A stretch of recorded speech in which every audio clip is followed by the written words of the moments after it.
Facebook কত টাকায় কত সেল দেয়? এটা আসলে আমরা অনেকেই জানি না যে ফেসবুক কত টাকায় কত সেল দেয়।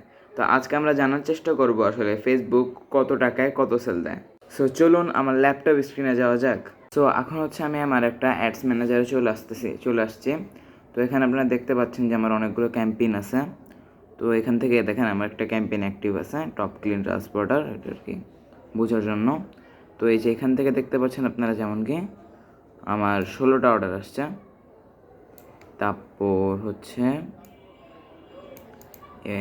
16টা অর্ডার আসছে। আমরা যদি জানার চেষ্টা করি প্রত্যেকটা অর্ডার কত টাকা পড়েছে, তাহলে আমরা এই যেদিকে আসলে বুঝতে পারবো। এই যে কস্ট পার রেজাল্ট, এই যে কস্ট পার, এই যে নিচে লিখে দিচ্ছে পার পারচেজ 199 টাকা। এটা আরও কমবে, আমার ফোনেও আরও অর্ডার আসছে।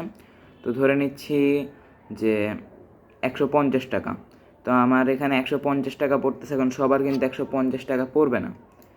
আর এটা কিন্তু অনেকেরই নতুন মার্কেটারদের ভুল হয়, বা নতুন মার্কেটারও বলবো না, যারা নতুন শিখতে চান বা নতুন শেখার চেষ্টা করতেছেন, তারা অনেকে মনে করেন যে ফেসবুককে আপনি টাকা দিয়ে দিবেন, ফেসবুক ওই অনুযায়ী আপনার অর্ডারটা দিবে এবং ওই অনুযায়ী টাকাটা কাটবে, অর্ডার অনুযায়ী টাকা কাটবে। আসলে ফেসবুক অর্ডার অনুযায়ী টাকা কাটে না।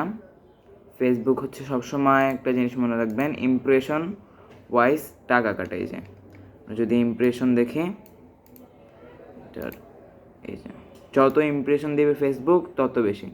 এই যে এখানে 22,000 ইমপ্রেশন দিছে ফেসবুক, তো তত ওই অনুযায়ী ফেসবুক একটা আনুমানিক টাকা কাটে। তো আমার এখানে একটাতে টোটাল কস্ট করছে হচ্ছে 3,186 টাকা। এটা হচ্ছে আমার এই অ্যাডে কস্ট করছে।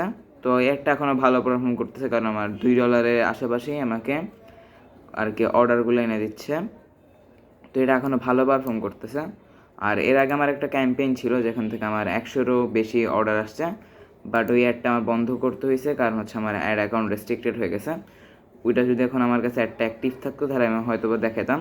তো আমি আপনাদেরকে দেখিয়ে দিই যে আমার এর আগেও 100 অর্ডার আসছিলো। এই যে এখানে অল হয়ে গেলে আপনারা দেখতে পারবেন যে এই যে 134, এটা হচ্ছে আমার ওয়ার্ডপ্রেসে আর কি দেখাচ্ছে, আমার ওয়েবসাইটের ব্যাক এন্ডে।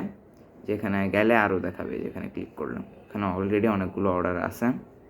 তো এইভাবে আমার অনেক অর্ডার আছে। তো ফেসবুক কিন্তু সবসময় আপনাদেরকে ইমপ্রেশন ওয়াইজ টাকা কাটে। কখন হচ্ছে ভিডিওর ভিউজ অনুযায়ী টাকা কাটে না, সবসময় ইমপ্রেশন ওয়াইজ টাকা কাটে। এই যে 22,000 এটাই ইমপ্রেশন করছে।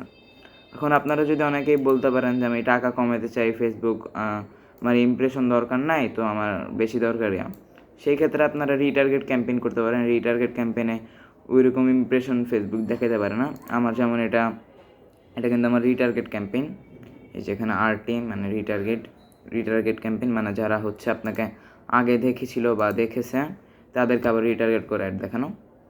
তো আমি এর আগে একটা অ্যাওয়ারনেস লাইভের প্রজেক্ট ছাড়ছিলাম, ওইখান থেকে ধরেন আমি অ্যাওয়ারনেস অ্যাড ছাড়ছিলাম না, ওইখান থেকে আমি ধরেন 4-5 লাখ ভিউজ পাইছি। এখন 4-5 লাখ ভিউজের মধ্যে যারা বেশি ইন্টারেস্ট তাদেরকে আমি রিটার্গেট করে অ্যাড চালিয়েছি। তো আজকে একটা জিনিস ক্লিয়ার হয়ে গেল যে ফেসবুক সবসময় ইমপ্রেশনের বেসিসে টাকা কাটে। এটা অনেকেই জানেন না, 90% হয়তো বা লোকেরা জানেন, বাট যারা নতুন শুরু করবেন তারা এটা হয়তো বা জানে না যে ফেসবুক ইমপ্রেশন ওয়াইজ টাকা কাটে।